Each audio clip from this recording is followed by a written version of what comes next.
This is a test of the National Weather Service weather radio. Public warning system. The preceding signal was a test of this weather radio station's public warning system. During the test, they automatically activated by the signal to warn of the impending hazard. The signal and receiver's performance are normally conducted by the National Weather Service between 10 a.m.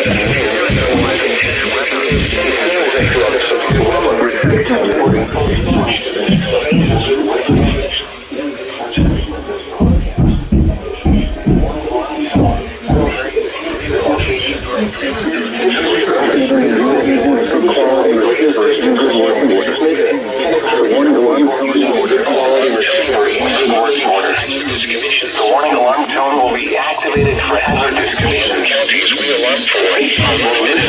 At the top of each hour. Alarm for are listed in a statement at the top of each hour.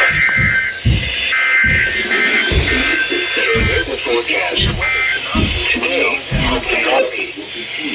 above average temperatures will